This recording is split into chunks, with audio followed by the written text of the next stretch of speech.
Hello everyone, welcome back to the channel, Vintage Fishing Reel Rescue. My name's Keith. This channel is dedicated to saving vintage fishing reels, getting them back out on the water, and also helping to educate and learn how to service these, so you can watch these videos and learn to service your own reels. Today on the bench I have this Sunny Brook Union Hardware Company fishing reel from Torrington, Connecticut. The information I could find out online, this company produced fishing reels from the 1920s. Some sources say all the way up to World War II. There's a few resources there that say they produced them up until 1960. This particular reel, I'm not sure what year it was. I couldn't find out the exact year on this one. Quite a small reel. It's a decent shape for being as old as it possibly could be. I believe this is pre-war. I'm not 100% sure though. I need to find a screw for the handle. The screw is missing for the handle. It does rotate reel, but it's noisy, quite stiff. So quite a bit of corrosion, dirt, dust, everything. I'm going to get this cleaned up, see if we can't get this back in service, get this back working the way it should be. We'll get into this, see how it turns out. Right, this one here, we're going to start by removing these two screws here, pull the front cover off, and see what's inside and what makes this one tick.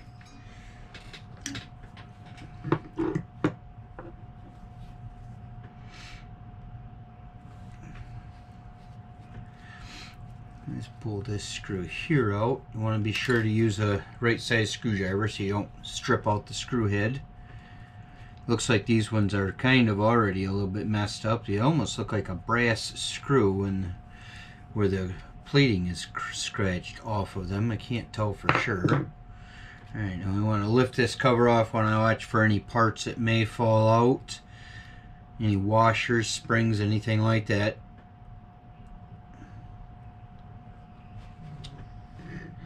Okay, not very much at all inside this one. It's actually fairly clean. There's two gears, a very simple reel.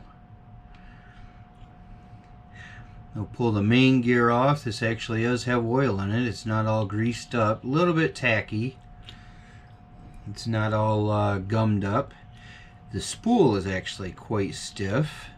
So let's pull the spool out and pull this other end cover off to get to that. Get the spool out and see if we can see what's going on, why it seems to be so stiff. Want to pay attention as you pull these screws out.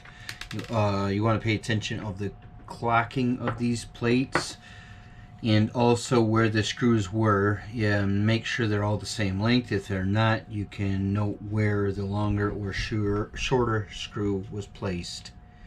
That way you can get it back together properly. So far they appear to be the same sizes.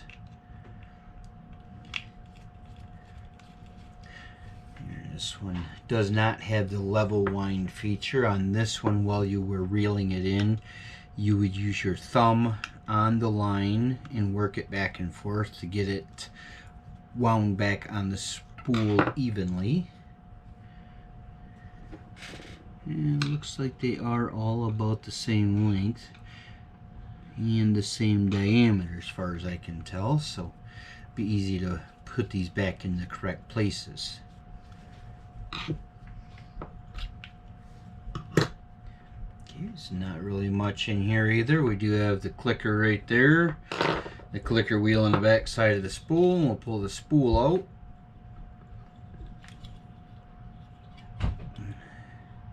Spool seems to be stuck on that gear. We'll see if we can pry that gear off the front of the spool there without damaging it. Been on there for quite a few years. It may not come off. I'd really like to get that off there. I don't want to damage it either. Another thing on the research I was doing on this reel, it also said this company at different times made reels for other brands such as South Bend.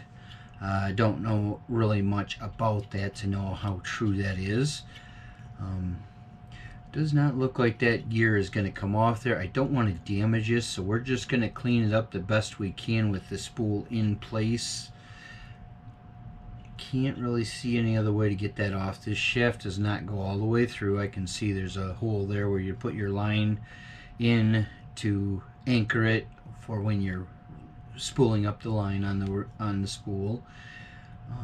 This gear, I don't see anything really holding it on. I believe it's just corroded on there, been on there long enough that it just does not want to come off, and I don't want to damage the reel. It works.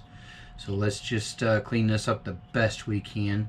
These pins in the foot do not come off. They are riveted onto this cover. This is a lower end reel the way it is made, but it survived this many years, so it has to be something said about that. Let's get this cleaned up. I'm using a steel, I'm sorry, not a steel wool. I'm using a green scrubby from the kitchen sink to clean the corrosion and years of tarnish and everything off this. They see how this thing cleans up and get it back in service.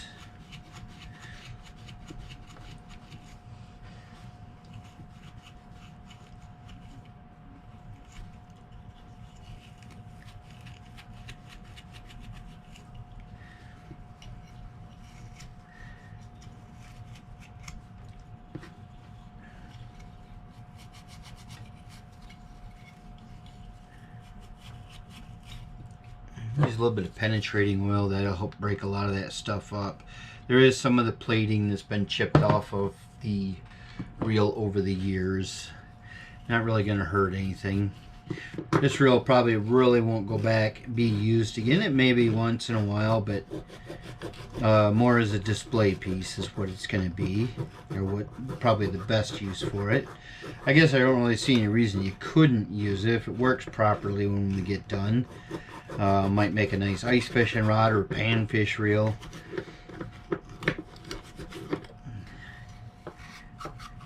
You know, you can tell by the size of it, you're not going to be catching you don't want to be catching very big fish on it. It probably wouldn't work real well.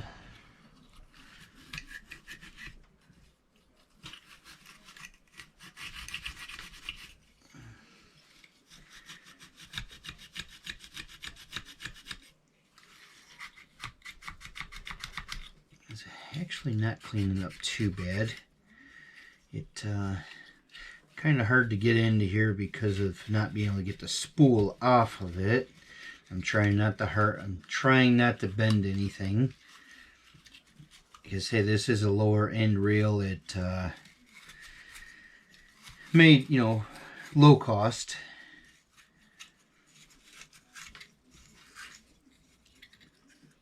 But nonetheless, it will still catch fish. I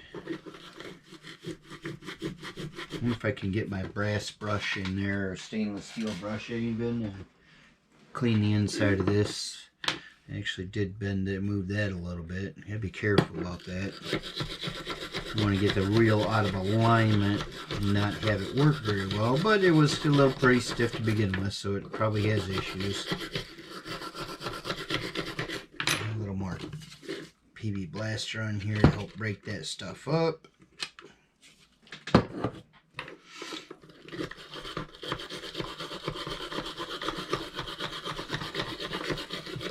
Trying to rotate that spool as I'm scrubbing it, just so I can try to get all of it.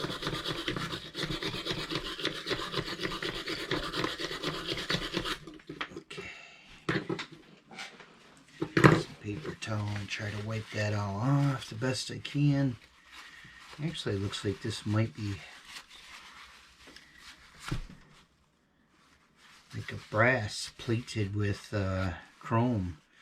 You can kind of see the bronze color down in there, so I think this actually might be made out of brass or copper. I don't know for sure, I'm just speculating.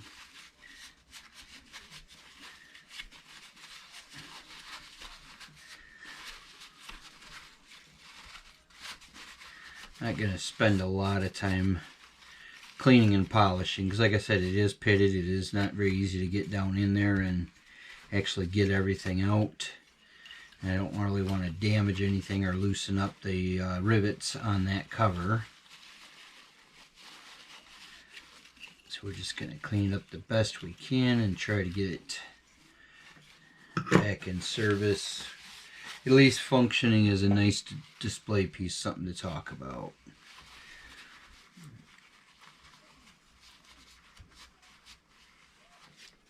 That grease is quite gummed up. It gets dried out over time. The petroleum gets dried up in it. Becomes stiff and almost like glue-like. So the issue with a lot of older reels is they don't get serviced for quite a long time, and then the grease dries up, turns into basically a glue, and then stiffens everything right up.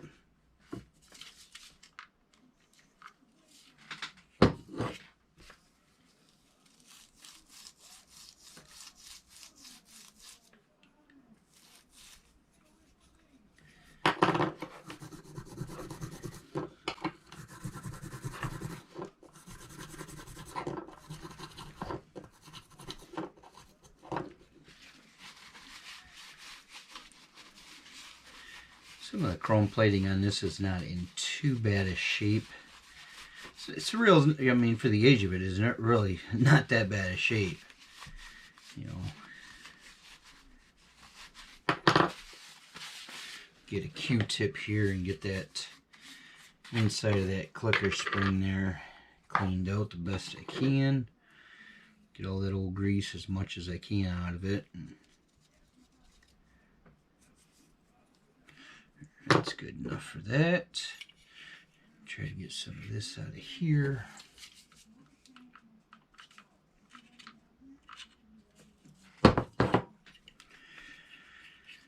Penetrating oil works good as a cleaner. It has solvents in it. That's part of the way that it works to get down into the rust and get it broke up. The solvents eat away at the grease or whatever may be in the way and kind of penetrates down through the rust. It's not a great lubricant. It does have lubricating properties, but it's more for getting things broke free and moving again. And then you want to use a better lubricant to keep them that way. Alright, well, that decently cleaned up. There could be a lot more time spent cleaning it. I don't think you guys want to see that. It is quite a simple reel. There's two moving parts. Basically, you have your main gear here, which is where the handle rode and the spool. And that's it. Not a lot to go wrong with it, other than if it gets broke, bent, damaged, that kind of thing. But it survived this long. I believe this is a pre-war reel. From what I could find, I don't know the exact year on it, but I'm believing it is from either the 20s or the 30s. I could be wrong. If anybody happens to know, definitely leave a comment. You know, a comment down the bottom there. It could be, you know, post-war also, but I kind of feel that this one is probably pre-war. Alright, I'm going to get some lubrication onto this. I like to use this Super Lube. Works pretty good. It's a synthetic grease. Good for low and warm, hot and cold temperatures. It doesn't mix with the water. It is rated for saltwater use. So it works really well for fishing reels. I know a lot of people like to use strictly fishing reel lube or grease. And I don't really believe that that's necessary. Could be wrong. That's just my opinion. Okay, we want to lubricate the ends of the shaft. I'm lubricating these gears. This, because I could not get that gear off that spool, I'm going to put just a drop or two of oil down in there and let that work that a little bit. I have lubricated this shaft. I'm going to put a drop down into the bottom of that. Okay. Now we'll go ahead and we'll put the back cover on, then we'll put the front cover back on, and I'm going to a little bit of grease down in here I didn't get out. Be careful not to bend that spring. Lubricate this, put a little bit of grease down in that hole the end of that spool rides on. A little bit here for that clicker. Lubricate it, keep it moving free. This here, you can see the way it's going to go back on. The two close ones are going to be the bottom, obviously, and then the rest will line right up.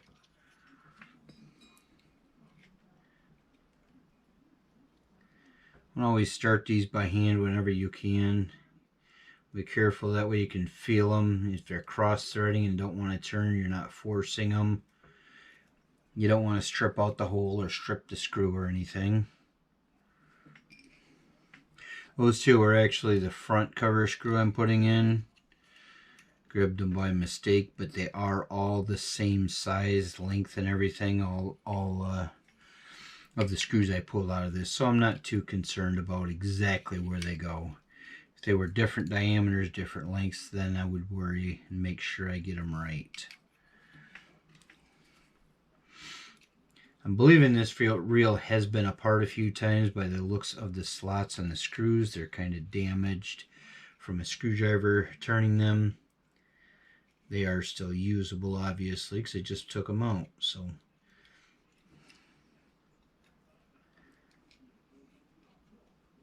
get that screw to start back in there. Come on. Tiny screws do make it hard to get back in sometimes.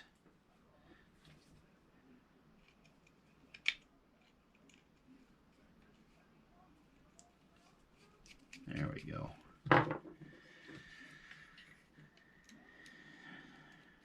This is kind of a little bit different. A lot of these reels have more screws on the front cover than the rear. And most of them, the spool will come out when you remove the front cover. With this one, you actually have to remove the rear cover to get the spool out.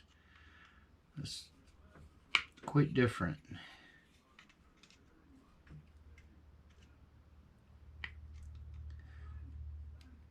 And you see that screw, you can see that the screw is a little bit messed up, but we're able to get it tight enough for this.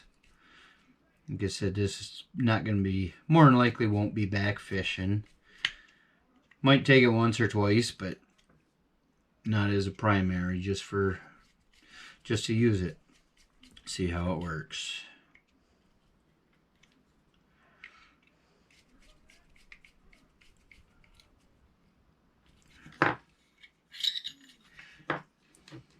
Okay, it is actually spinning a lot better than what it was. There's a little bit of noise. There's no way to adjust the spool on this one.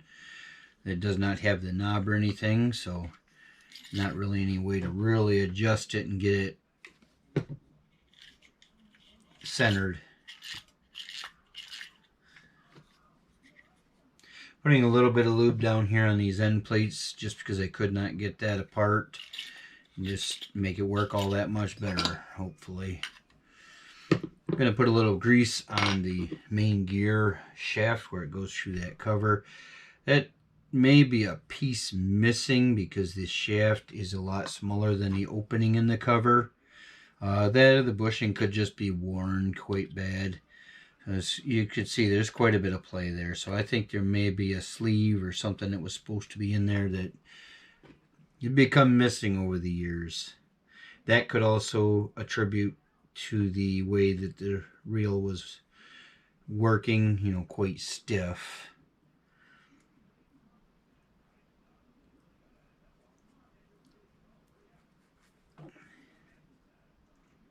There's absolutely no drag on this thing. There is no centering up the spool. No lubrication points on the outside of the cover.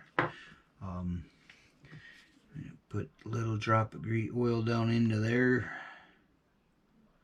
just to help lubricate it. And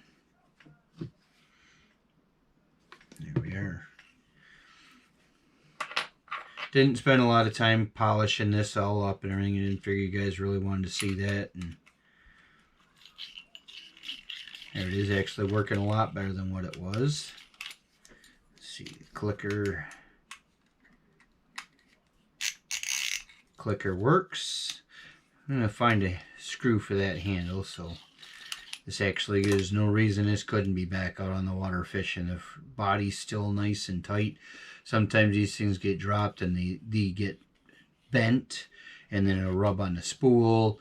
These rivets on this side come loose, and the body will be loose and not very solid. You can tighten them up. You can take this all back apart if you can get the spool out, and then place it on a hard surface, and then peen those rivets back over a little bit, tighten them up. Not a great thing to do because that can throw the alignment off on the body, but if it's loose and floppy, it doesn't have very good alignment anyways, so it's not really going to hurt it if it's already that far. Another way to polish this up or clean this up, some fine steel wool would work really good. You have some 00 steel wool here. Oops, actually that's my green scrub, my other green scrubby. Not really sure where my fine steel wool disappeared to. Not that important. I do have some chrome polish, so I may work on trying to polish this up a little bit for a display piece, but I'm not going to spend a lot of time on it. The patina on it makes it look, authentic, more age specific. So, all right, I appreciate you guys watching this. I know this one was not a very exciting reel or very complicated reel at all, but very interesting to get in there and see what makes this thing work. All right, appreciate you guys watching. Go ahead, hit that like and subscribe button. Help my channel out. If there's a particular fishing reel you'd like to see serviced or some other things done, I'm going to be doing some fishing reel repair as far as replacing eyelets that have broken, damaged, that type of thing. So stay tuned, hit that notification button when I